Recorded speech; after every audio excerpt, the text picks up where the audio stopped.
بسم اللہ الرحمن الرحیم. کہا آدم میں تمہارے لیے پھاڑ کے لایا ہوں، جب میں پڑا ہوں گا تم میں، کل تم کھانسو گے تو میں اپنی اولاد سے کہوں گا اس بڈھے کو اس کٹیا میں کر کے آؤ، اس لیے آدھا کمبل میں تمہارے لیے کاٹ کے لایا ہوں. تو میرے بھائیو، ماں باپ قیمتی سرمایہ ہے، ان کی جتنی خدمت کرنا ہو کر لو. وَقَضَىٰ رَبُّكَ أَلَّا تَعْبُدُوا إِلَّا إِيَّاهُ وَبِالْوَالِدَيْنِ إِحْسَانًا. تمہارے رب کا فیصلہ ہو چکا کہ اپنے اللہ کے علاوہ کسی کی عبادت نہ کرو اور اپنے ماں باپ کے ساتھ اچھا سلوک کرو، نیکی کرو. إِمَّا يَبْلُغَنَّ عِندَكَ الْكِبَرَ أَحَدُهُمَا أَوْ كِلَاهُمَا فَلَا تَقُل لَّهُمَا أُفٍّ فَلَا تَقُل لَّهُمَا أُفٍّ. بس یہیں تک سنو، ان دونوں میں سے ایک یا وہ دونوں تمہاری زندگی کو بڑھاپے کو پہنچ جائیں، ان دونوں میں سے کوئی ایک یا وہ دونوں تمہاری زندگی میں بڑھاپے کو پہنچ جائیں تو فلا تقل لہما اف، تو تم ان سے اف کا ترجمہ کیا کروں؟ اف کا ترجمہ تو یہی لوگ کرتے ہیں عام طور پر کہ ان سے اف بھی مت کرنا، لیکن اف ہے کیا چیز؟ اس کا صحیح مفہوم ہوا تو تم ان سے ہوں بھی مت کرنا، بھی مت کرنا. کا مطلب ایسے سمجھو، بیٹا کمپیوٹر پہ بیٹھا ہے، چلا رہا ہے، باپ لیٹا ہے، بیمار ہے، بیٹا کمپیوٹر پہ بیٹھا پاس میں ہی، بیٹا ذرا دوا کھاؤں گا، ایک گلاس پانی لاؤ. اٹھا بیٹا، پانی لایا اور دے دیا، لیکن اس نے اٹھنے سے پہلے کر دیا. باپ نے کہا بیٹا پانی بیٹا پانی، ایک گلاس پانی، اٹھا اور پانی لایا، پانی تو لایا دیا، لیکن اس نے پانی لانے سے پہلے یا کبھی کبھی پی نہیں سکتے ہو، بغل میں تو رکھا ہے، اور اٹھ کے لائے اور دے دیا. دے رہا ہے لیکن کہہ کے دے رہا ہے، دے رہا ہے لیکن کر کے دے رہا ہے، ساری نیکی بیکار. فرمایا جب تمہارے باپ یا ماں یا دونوں، ایک یا دونوں تمہاری زندگی میں بڑھاپے کو پہنچ جائیں تو تم ان سے بھی مت کرنا. وَلَا تَنْهَرْهُمَا، اور ان کو جھڑکنا نہیں، جھڑکنا نہیں. یہ قرآن کی تعلیمات ہے ماں باپ کی. ایک صحابی خانہ کعبہ کا طواف کر رہے ہیں اور اپنی لنگڑی لولی اور اندھی ماں کو خانہ کعبہ کا طواف کرا رہے ہیں. راستے میں ہی دوران طواف حضرت عمر سے ٹکرا جاتے ہیں. حضرت عمر نے دیکھا، شاباشی دی، ماشاءاللہ تم اپنی ماں کی بڑی خدمت کر رہے ہو، لنگڑی لولی ماں کو تم اپنی پیٹھ پر سوار کر کے اس کو خانہ کعبہ کا طواف کرا رہے ہو، اللہ تمہیں بدلہ دے، جزائے خیر دے. لیکن یہ صحابی حضرت عمر سے مسئلہ پوچھ بیٹھے، امیر المومنین، کیا آئے عمر، کیا ابھی بھی میں نے اپنی ماں کا حق ادا نہیں کیا؟ میں نے اپنی ماں کو اپنی پیٹھ پر لاد لیا اور خانہ کعبہ کا میں طواف کرا رہا ہوں، کیا ابھی بھی میری ماں کا حق ادا نہیں ہوا؟ حضرت عمر نے مسکراتے ہوئے کہا، تم اپنی ماں کے حق کی بات کر رہے ہو جب تمہیں تمہاری ماں اپنے پیٹ سے جن رہی تھی، جب تمہیں تمہاری ماں پیدا کر رہی تھی، جنتے وقت اس کو جو تکلیف ہو رہی تھی، تمہیں جنتے وقت اس کو جو تکلیف ہو رہی تھی، اور اس نے تکلیف کی جو پہلی آواز نکالی، تمہاری ماں کی منہ سے جو تمہیں پیدا کرتے وقت جو پہلی آواز نکلی، ابھی تو تو نے اپنی ماں کی اس آہ کا بھی حق ادا نہیں کیا، پوری زندگی کا حق ادا کرنا تو بہت دور کی بات ہے. ماں کے مقام اور مرتبے کو یہاں سے سمجھو.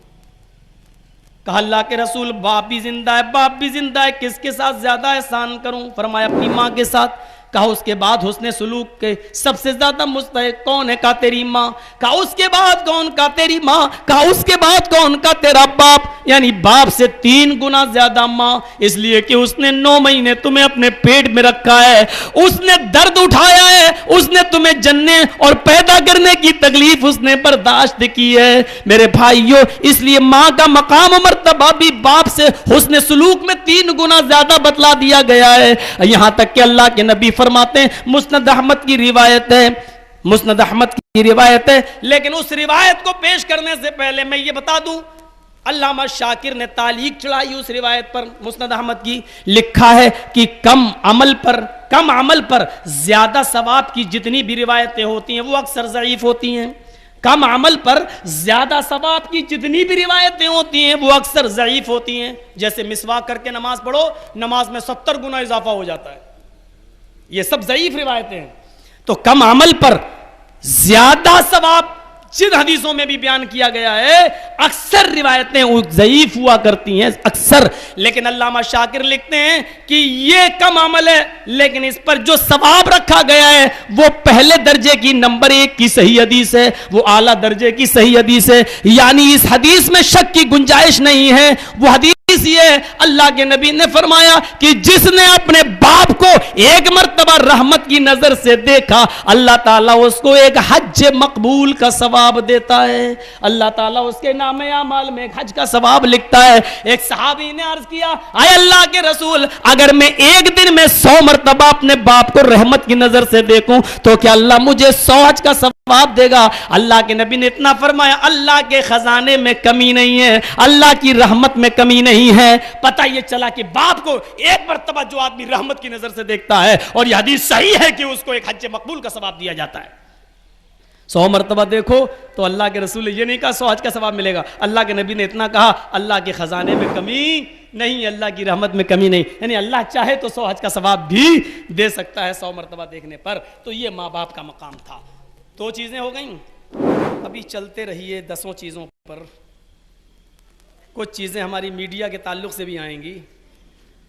انہی 10 چیزوں میں آج کل جو حالات بن رہے ہیں دلی ولی میں, گینگ ریپ, کبھی دامنی, کبھی کوئی, سب اس میں آ جائے گا. اب ضرورت لوگ محسوس کر رہے ہیں سعودیہ والا قانون نافذ ہو. اس کو کہتے ہیں قدرت کا تماچا. کل تک بمبئی کے, اب کیا وہ تو مر گیا, اب کیا بولوں اس کو, کہتے تھے وہ لوگ کیا, ہے پوچھو مت, یہ جانور والی سزا ہے. ارے لڑکا ہے, لڑکی ہے, جوان ہے, کر لیا زنا, کر لیا تو اس کو پتھروں سے مارا جائے گا, قتل کیا جائے گا. یہ حیوانیت کی سزا ہے, جانوروں والی سزا ہے. یہ ہے آج وہی لوگ ڈیمانڈ کر رہے ہیں چوراہوں پر پھانسی دو. وہی لوگ ڈیمانڈ کر رہے ہیں سعودیہ کا قانون نافذ کرو. وہی لوگ ڈیمانڈ کر رہے ہیں. ہاں, یہ نہیں کہہ رہے ہیں کہ اسلام کا قانون نافذ کرو, لیکن سعودیہ کا قانون نافذ کرو کہہ دو یا اسلام کا قانون نافذ کرو کہہ دو, بات تو ایک ہی ہے. 2 چیزیں ہو گئی. تیسری چیز پر آئیے. تیسری چیز پر کیا ہو گیا؟ لا تشرک باللہ شیئا ان قتلت او حرقت ولا تعقن والدیک وان امراک ان تخرج من اہلک ومالک. ہاں, تیسری چیز ولا تترکن صلاۃ مکتوبۃ متعمدا فإن من ترک صلاۃ مکتوبۃ متعمدا فقد بریت منہ ذمۃ اللہ. اللہ کے نبی صلی اللہ علیہ وسلم فرماتے ہیں فرض نماز کبھی قصدن جان بوجھ کر مت چھوڑنا. گنجائش مت نکالنا. اہل حدیثو, گنجائش نکالنے میں تم نے سب کے کان پیر ہاتھ کاٹ لیے, سب کو پھیل کر دیا. اللہ کے رسول نے کہا فرض نماز کبھی قصدن مت چھوڑنا. اس کا یہ مطلب نہیں کہ سنتیں چھوڑ دینا. گنجائش اہل حدیث بہت جلدی نکالتے ہیں. یہ کمی ہے اہل حدیثوں کے اندر. یہ نہیں دوسروں میں کمی ہو ہم اس کو بیان کریں, اپنوں میں بھی کمی ہو تو اس کو بھی بیان کرو. یہی انصاف کا تقاضا ہے. بہت گنجائش نکالتے ہیں اہل حدیث. اور ایک نوجوان نے تو جہاں تقریر کر رہا تھا کہ اپنی نظر کسی پر اچانک نظر پڑ جائے تو نظر جھکا لو, تو کہنے لگا مولوی صاحب اگر ایک نظر معاف ہے. ہم نے کہا, کہنے لگا اگر نیچے نہ کروں ایک نظر سے دیکھتا رہوں تو. یہ گنجائش نکالنے والے لوگ ہوتے ہیں جو اس طریقے کی حرکتیں کرتے اور مسئلے پوچھتے ہیں. ان کو یہ نہیں معلوم کہ نظر فجاعت کیا ہوتی ہے. اچانک پڑ جائے وہ معاف ہے. اب تو جو بار بار جو ایک ہی نظر کو دیکھ رہا ہے تو یہ اچانک نہیں ہے, یہ جان بوجھ کر دیکھنا ہوا ہے اور یہ معاف نہیں ہے. گنجائش نہیں نکلے گی کہیں. فرمایا فرض نماز قصدن جان بوجھ کر مت چھوڑنا. جماعت کھڑی ہے, باپ بیمار ہے, گاڑی میں باپ کو رکھا جا چکا ہے, ہم باوضو ہیں, جلدی سے جاؤ مسجد میں فرض نماز پڑھ لو اور جلدی سے گاڑی لے کر باپ کو ہاسپٹل لے جاؤ. سنتیں چھوٹ رہی چھوڑ دو, فرض نماز تو پڑھ لیا. یہ مطلب ہے کہ فرض نماز کبھی کسی بھی حال میں مت چھوڑنا.